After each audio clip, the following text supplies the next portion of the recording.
Hello, family and friends. It's Dr. Nan, and I'd like to talk to you about pool time. Hey, it's the thing to do in the summer, right? And right now, the place to be is everybody's backyard pool because, hey, public pools are not going to be open this year, and most beaches are going to have restrictions on what we can do there, right?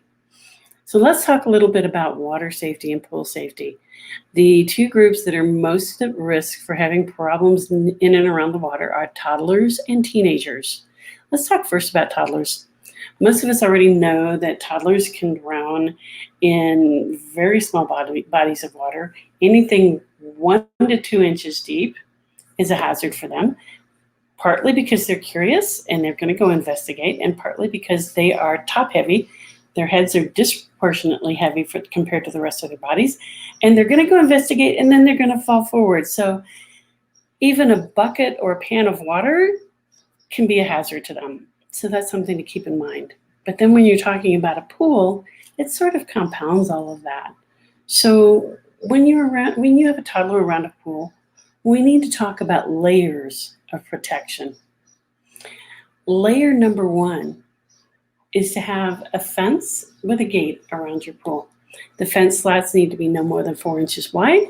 The gate needs to be self-latching, and if possible, a lock on top of that at all times. You don't want your toddler or the neighborhood kids getting into your pool without your permission, particularly if you're not home. That's just a recipe for disaster, right?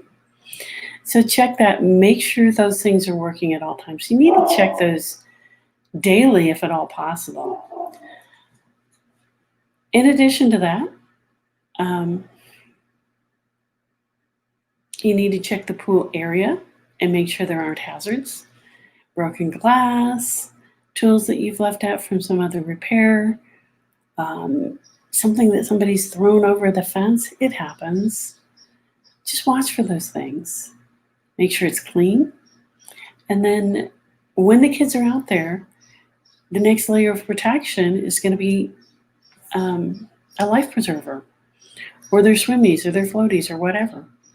And of course, the most important layer of protection is supervision. Whether it's a parent or a nanny, somebody needs to be watching them at all times. And the person watching them needs to be close enough to reach them if something happens. You can't be watching from inside or from outside the fence. You have to be right there with them. Things happen fast. Toddlers are tricky kids. They're tricky people. And they move like lightning.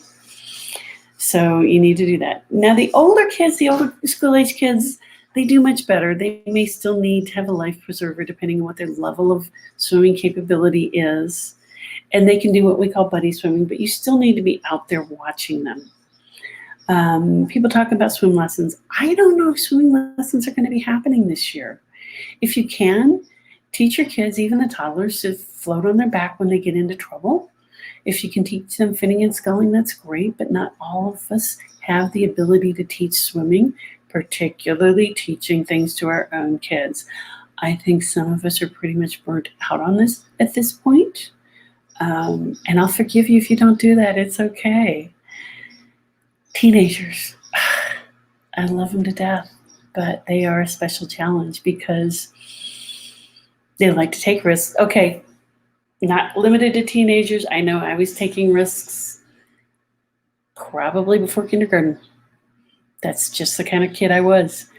But teenagers have a little more latitude and a little more capability, so the kinds and types of risks that they take are a bit more hair-raising. Teenagers also like to mix drugs and alcohol with their water sports, and that's just not a good idea.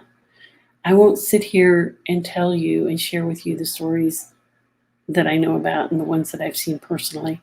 It's not good. It's not pretty, and most of them have not ended well. As parents, we need to do the hard job of setting an example and not using drugs and alcohol around the pool ourselves. I know it's not fun, but we are the adults, and that's kind of what that means. So when your kids are at the pool, you need to be out there with them. You need to be within reach of them, not just within sight of them, but within reach of them. You need to have layers of protection. And if you have an in-ground or even an above-ground large enough pool, you need to have a fence around it that meets safety safety guidelines, which means 4-inch slats and a self-latching gate. And I recommend you have a lock on that in addition to that. Okay. I plan to do these on a regular basis. If you're watching on YouTube, go ahead and hit the subscribe button. I promise these will get better with experience. And please, by all means, leave your comments and your suggestions below. Let's try to get some dialogue going, okay? See you then.